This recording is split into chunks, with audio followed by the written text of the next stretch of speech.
परम आदरणीय प्रधानमंत्री महोदय, आदरणीय मंत्री महोदयगण, आदरणीय राज्य संस्कृति क्षेत्र से संबंधित सभी मान्यवर, देवियों तथा सज्जनों, बजट 2023-24 के परिप्रेक्ष्य में पर्यटन मंत्रालय तथा संस्कृति मंत्रालय द्वारा संयुक्त रूप से आज एक पोस्ट बजट वेबिनार का आयोजन किया जा रहा है और इस दौरान संबंधित मंत्रालयों के प्रतिनिधि, राज्य सरकारों और पर्यटन क्षेत्र के हितधारकों द्वारा विभिन्न बिंदुओं पर विचार विमर्श किया जाएगा ताकि इस बजट को कार्यान्वित करने हेतु एक ठोस कार्य योजना का निर्धारण किया जा सके। इस अवसर पर मैं पर्यटन मंत्रालय तथा संस्कृति मंत्रालय की ओर से परम आदरणीय प्रधानमंत्री जी का स्वागत करता हूं। महोदय, आपसे अनुरोध है कि अपने उद्बोधन द्वारा हम सभी का मार्गदर्शन करने की कृपा करें।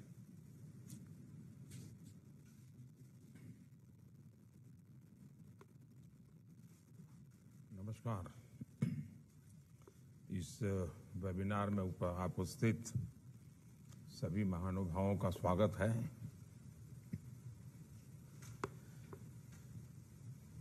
आज का नया भारत नए वर्क कल्चर के साथ आगे बढ़ रहा है। इस बार भी बजट की खूब वाहवाही हुई है। देश के लोगों ने इसे बहुत पॉजिटिव तरीके से लिया है। अगर पुराना वर्क कल्चर होता तो इस तरह के बजट वेबिनार्स के बारे में कोई सोचता ही नहीं। लेकिन आज हमारी सरकार बजट के पहले भी और बजट के बाद भी हर स्टेक होल्डर के साथ विस्तार से चर्चा करती है, उनको साथ लेकर के चलने का प्रयास करती है। बजट का मैक्सिमम आउटकम कैसे आए, बजट का इंप्लीमेंटेशन तय समय सीमा के भीतर कैसे हो, जो लक्ष्य बजट में तय किए गए हैं उन्हें प्राप्त करने में ये वेबिनार एक कैटलिस्ट की तरह काम करता है। आप भी जानते हैं कि मुझे हेड ऑफ द गवर्नमेंट के तौर पर काम करते हुए 20 साल से भी अधिक समय का अनुभव रहा है। इस अनुभव का एक निचोड़ ये भी है कि जब किसी नीतिगत निर्णय से सभी स्टेक होल्डर्स जुड़ते हैं तो रिजल्ट भी मनचाहा आता है, समय सीमा के भीतर आता है।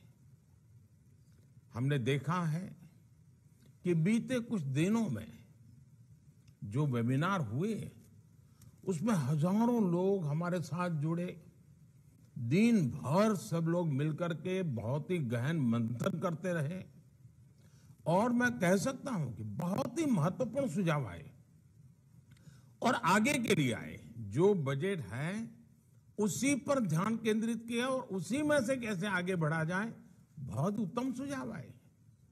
अब आज हम देश के टूरिज्म सेक्टर के कायाकल्प के लिए ये बजट वेबिनार कर रहे हैं।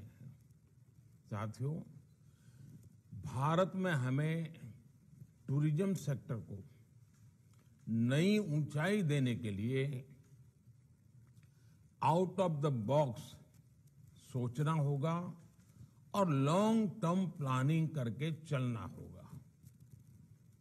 जब भी कोई टूरिस्ट डेस्टिनेशन को विकसित करने की बात आती है तो कुछ बातें बहुत महत्वपूर्ण होती है, जैसे उस स्थान का पोटेंशियल क्या है, ईज ऑफ ट्रैवल के लिए वहां की इंफ्रास्ट्रक्चर नीड क्या है, उसे कैसा पूरा करेंगे, इस पूरे टूरिस्ट डेस्टिनेशन को प्रमोशन के लिए हम और क्या क्या नए तरीके अपना सकते हैं। इन सारे सवालों का जवाब आपको भविष्य का रोड मैप बनाने में बहुत मदद करेगा। अब जैसे हमारे देश में टूरिज्म का पोटेंशियल बहुत ज्यादा है, coastal tourism, beach tourism, mangrove tourism, Himalayan tourism, adventure tourism, wildlife tourism, eco tourism, heritage tourism, spiritual tourism, wedding destination, conferences के द्वारा टूरिज्म, स्पोर्ट्स के द्वारा टूरिज्म, ऐसे अनेक क्षेत्र हैं। अब देखिए Ramayana circuit, Buddha circuit, Krishna circuit, north east circuit, Gandhi circuit, सब हमारे महान गुरु परंपरा हुई, उनके सारे तीर्थ क्षेत्र, पूरा पंजाब भरा पड़ा है। हमें इन सभी को ध्यान में रखते हुए मिलकर के काम करना ही है। इस वर्ष के बजट में देश में कॉम्पिटिटिव स्पिरिट से, चैलेंज रूट से देश के कुछ टूरिस्ट डेस्टिनेशन को डेवलपमेंट के लिए सिलेक्ट करने की बात कही गई है। ये चैलेंज हर स्टेक होल्डर को साथ मिलकर प्रयास करने के लिए प्रेरित करेगा। बजट में टूरिस्ट डेस्टिनेशन, इसके एक होलिस्टिक डेवलपमेंट पर भी फोकस किया गया है। इसके लिए अलग अलग स्टेक होल्डर्स को हम कैसे एंगेज कर सकते हैं, इस पर विस्तार से चर्चा होनी चाहिए। साथियों, जब हम टूरिज्म की बात करते हैं तो कुछ लोगों को लगता है कि एक फैंसी सा शब्द है, समाज के हाई इनकम ग्रुप से और उन्हीं लोगों को रिप्रेजेंट करता है। लेकिन भारत के संदर्भ में देखें तो टूरिज्म का दायरा बहुत बड़ा है, बहुत पुराना है। सदियों से हमारे यहाँ यात्राएं होती रही है।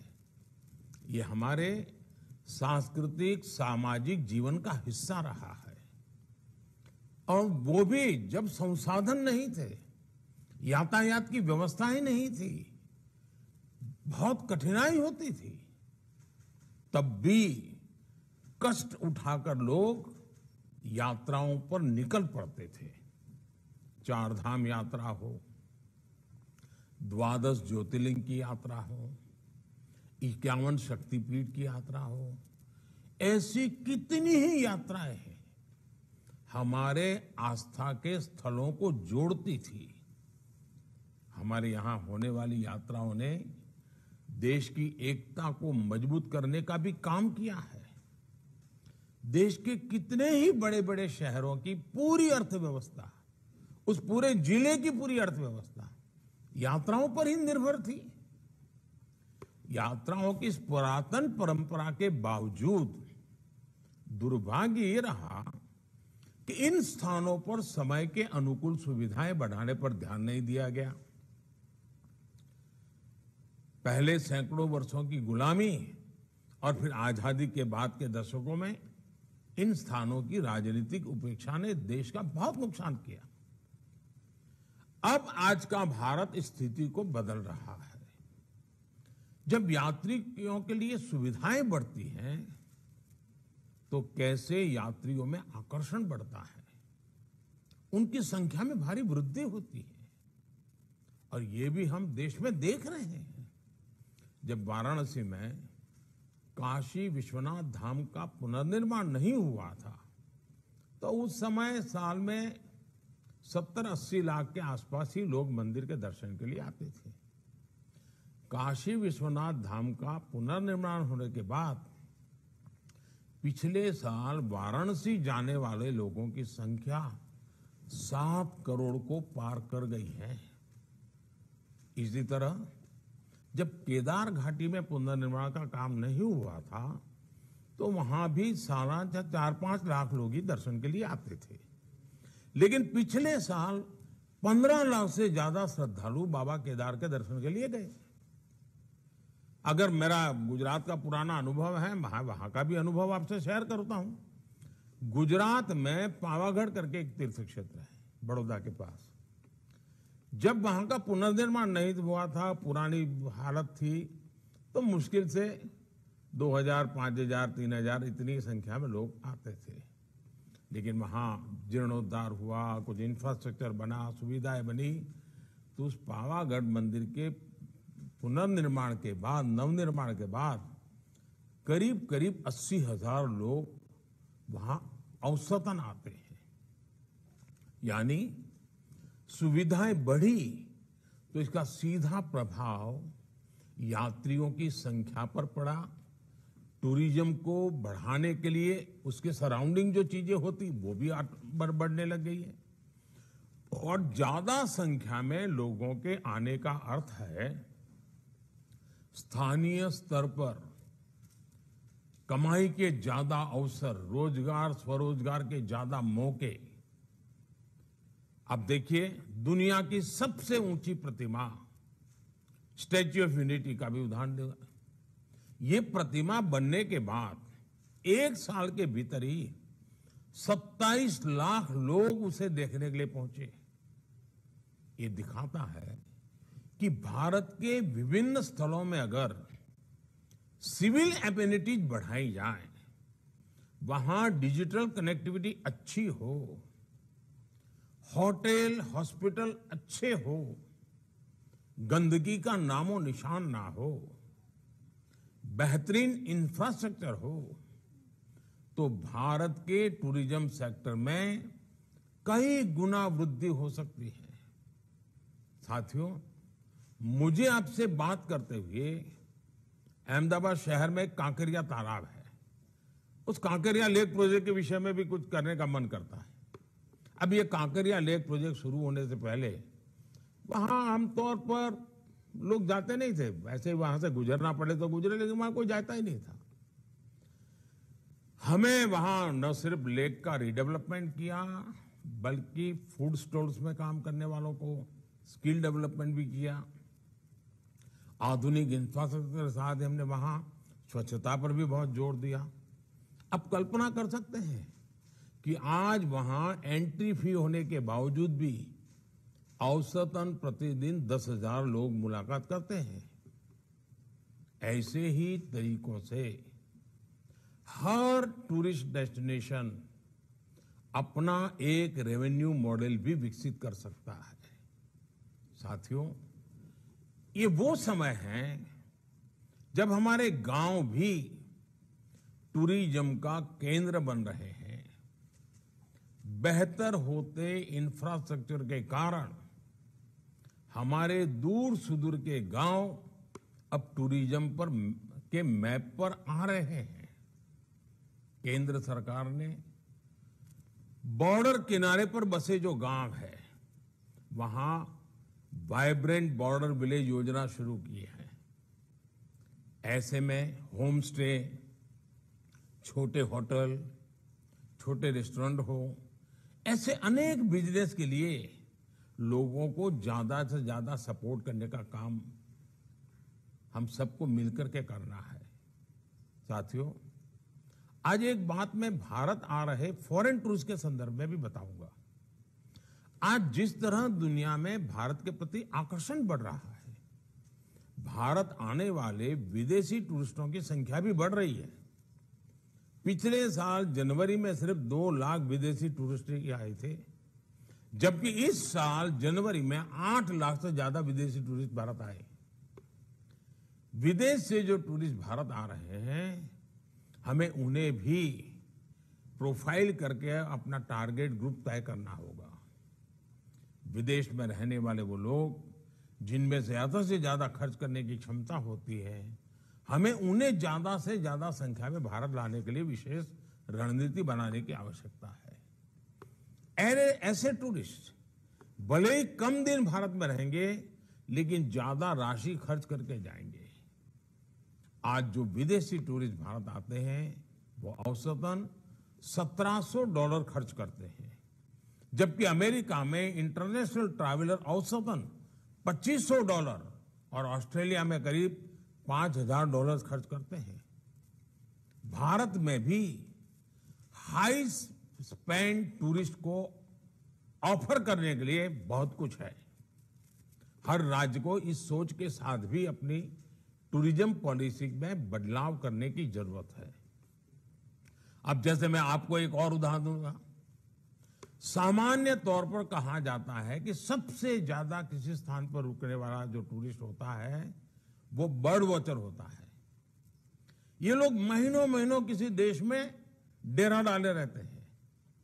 भारत में इतने भांति भांति प्रकार के पक्षी हैं, हमें ऐसे पोटेंशियल टूरिस्ट को भी टारगेट करके अपनी नीतियां बनानी होगी। साथियों, इन सब प्रयासों के बीच आपको टूरिज्म सेक्टर की एक बेसिक चुनौती पर भी काम करना है। यह है हमारे यहां प्रोफेशनल टूरिस्ट गाइड की कमी। गाइड्स के लिए स्थानीय कॉलेजों में सर्टिफिकेट कोर्स हो, कंपटीशन हो। बहुत अच्छे नौजवान इस प्रोफेशन में आगे आने के लिए मेहनत करेंगे और हमें शानदार अनेक भाषा बोलने वाले अच्छे टूरिस्ट गाइड मिलेंगे। उसी प्रकार से डिजिटल टूरिस्ट गाइड भी अब तो अवेलेबल है, टेक्नोलॉजी का उपयोग करके भी कर सकते हैं। किसी एक विशेष टूरिस्ट डेस्टिनेशन में जो गाइड काम कर रहे हैं, उनकी एक स्पेसिफिक ड्रेस या वर्दी भी होनी चाहिए। इससे लोगों को पहली नजर में ही पता चला जाएगा कि सामने वाला जो व्यक्ति है वो टूरिस्ट गाइड है और वो हमारी इस काम में मदद करेगा। हमें ये याद रखना होगा कि जब कोई भी टूरिस्ट किसी स्थान पर पहुंचता है तो उसके मन में सवालों का भंडार भरा होता है। वो अनेक सवालों के तत्काल समाधान चाहता है। ऐसे में गाइड उन सभी सवालों के जवाब खोजने में उनकी मदद कर सकता है। साथियों, मुझे विश्वास है इस वेबिनार के दौरान आप टूरिज्म से जुड़े हर पहलू पर गंभीरता से विचार करेंगे। आप बेहतर सॉल्यूशन के साथ सामने आएंगे। और मैं एक और बात कहना चाहता हूं। जैसे टूरिज्म के लिए हम मान लीजिए हर राज्य एक या दो बहुत ही अच्छे टूरिस्ट डेस्टिनेशन पर जोर लगाता है, तो एक शुरुआत कैसे कर सकते हैं? हम तय करें कि भाई स्कूल से बच्चे जो टूरिस्ट के रूप में निकलते हैं, हर स्कूल टूरिस्ट करते ही हैं, यात्रा के लिए निकलते ही हैं, 2 दिन 3 दिन के कार्यक्रम बनाते हैं। तो आप तय कर सकते हैं कि भाई फलाने डेस्टिनेशन में शुरू में पर डे 100 लोग स्टूडेंट्स आएंगे, फिर पर डे 200 आएंगे, फिर पर डे 300 आएंगे, फिर पर डे 1000 आएंगे। अलग अलग स्कूल के आए वो खर्चा करते ही हैं। यहाँ जो लोग हैं उनको लगेगा कि इतनी बड़ी संख्या में लोग आ रहे हैं, चलो ये व्यवस्था खड़ी करो, ये दुकान खड़ी करो, पानी की व्यवस्था करो, अपने आप शुरू हो जाएगा। अगर मान लीजिए हमारे सभी राज्य तय करें कि नॉर्थ ईस्ट के अष्टलक्ष्मी हमारे 8 राज्य हैं, हम हर वर्ष 8 यूनिवर्सिटी हर राज्य में तय करें और हर यूनिवर्सिटी नॉर्थ ईस्ट के एक राज्य में 5 दिन 7 दिन टूर करेगी, दूसरी यूनिवर्सिटी दूसरे राज्य में टूर करेगी, तीसरी यूनिवर्सिटी टूर। आप देखिए आपके राज्य में 8 यूनिवर्सिटी ऐसी होगी जहां के हमारे युवकों को नॉर्थ ईस्ट के 8 राज्यों का पूरा आता पता होगा। उसी प्रकार से आजकल वेडिंग डेस्टिनेशन एक बहुत बड़ा बिजनेस हुआ है, बहुत बड़ा टूरिस्ट डेस्टिनेशन बन रहा है। विदेश से तो लोग जाते हैं, क्या हमारे राज्यों में वेडिंग डेस्टिनेशन के रूप में स्पेशल पैकेज घोषित कर सकते हैं? और मैं तो कहूंगा कि हमारे देश में वातावरण बनाना चाहिए कि गुजरात के लोगों को लगना चाहिए कि भाई 2024 में अगर हमारे यहाँ से शादियों के लिए वेडिंग डेस्टिनेशन होगा तो तमिलनाडु में होगा और तमिल पद्धति से हम शादी करवाएंगे। घर में 2 बच्चे हैं तो कोई सोचेगा कि एक हम असमिया पद्धति से शादी करवाना चाहते हैं, दूसरे की हम पंजाबी पद्धति से शादी करवाना चाहते हैं। वेडिंग डेस्टिनेशन वहां बना देंगे। आप कल्पना कर सकते हैं वेडिंग डेस्टिनेशन इतना बड़ा कारोबार की संभावना है। हमारे देश का टॉप क्लास के लोग विदेश जाते होंगे, लेकिन middle class, upper middle class के लोग आजकल वेडिंग डेस्टिनेशन पे जाते हैं और उसमें भी जब नयापन होता है तो उनकी जिंदगी में यादगार हो जाता है। हमने इस दिशा को अभी तक उपयोग नहीं कर रहे हैं। कुछ इन्हें गुने स्थान अपने तरीके से करते हैं। उसी प्रकार से कॉन्फ्रेंसेस, आज दुनिया के लोग कॉन्फ्रेंस के लिए आते हैं। हम ऐसा इंफ्रास्ट्रक्चर तैयार करें, पब्लिक प्राइवेट पार्टनरशिप से करें, लोगों को कहें, जमीन की कुछ ऐसी व्यवस्थाएं करें, तो कॉन्फ्रेंसेस के लिए लोग आएंगे तो वो होटल में भी रुकेंगे, हॉस्पिटैलिटी इंडस्ट्री भी बढ़ेगी, यानी एक पूरा इकोसिस्टम डेवलप हो जाएगा। उसी प्रकार से स्पोर्ट्स टूरिज्म भी बहुत क्षेत्र है, हम इनवाइट करें। अब देखिए, अभी कतर में फुटबॉल मैच हुआ पूरे दुनिया का, कतर की इकोनॉमी में बहुत बड़ा प्रभाव हुआ उसका, दुनिया भर के लोग आए, लाखों लोग आए। हम छोटे से शुरू करें, बहुत बड़ा हो सकता है। हमें इन तरीकों को ढूंढना होगा, उसके लिए फिर इंफ्रास्ट्रक्चर, शुरू में लोग आए ना आए, हम अपने स्कूल के बच्चों, कॉलेज के बच्चों, हमारे सरकार की मीटिंगों के लिए वहां जाना, अगर हम अपने एक डेस्टिनेशन को महत्व देना शुरू करेंगे तो अपने आप और लोग भी आना शुरू करेंगे और फिर वहां की व्यवस्थाएं बनेगी। मैं चाहता हूं कि भारत में कम से कम 50 टूरिस्ट डेस्टिनेशन ऐसे हमने डेवलप करने चाहिए कि दुनिया के हर कोने में पता हो कि अगर भारत जाते हैं तो इस जगह पे तो जाना ही चाहिए। हर राज्य को गर्व होना चाहिए कि दुनिया के इतने देश के लोग मेरे यहाँ आते हैं। दुनिया के इतने देशों को हम टारगेट करेंगे, हम वहां की एम्बेसी को लिटरेचर भेजेंगे, वहां की एम्बेसी को हम कहेंगे कि देखिए आप टूरिस्टों के लिए मदद चाहते हैं तो हम ये मदद करते हैं। हमें पूरी व्यवस्था, हमारे जो टूर ऑपरेटर्स हैं उनसे भी मेरा आग्रह है कि आपको नए सिरे से सोचना होगा। हमें हमारी एप्स, हमारा डिजिटल कनेक्टिविटी, इन सब को बहुत आधुनिक बनाना होगा और हमारा कोई टूरिस्ट डेस्टिनेशन ऐसा नहीं होना चाहिए जिसकी ऐप यूएन की सभी लैंग्वेजेज में ना हो और भारत की सभी लैंग्वेजेज में ना हो। अगर मैं सिर्फ अंग्रेजी और हिंदी में हमारी वेबसाइट बना देंगे तो संभव नहीं हो। इतना ही नहीं, हमारे टूरिस्ट डेस्टिनेशन पर साइनेज सभी भाषाओं की होनी चाहिए। अगर तमिल का कोई सामान्य परिवार आया है, बस लेकर के चला है और वहां पर उसको तमिल में अगर साइनेज मिल जाते हैं तो वो बड़ी आसानी से पहुंच जाता है। छोटी छोटी चीजें हैं जी। हमने एक बार अगर इसके महात्म्य को समझेंगे तो हम अवश्य रूप से टूरिज्म को वैज्ञानिक तरीके से आगे बढ़ा सकते हैं।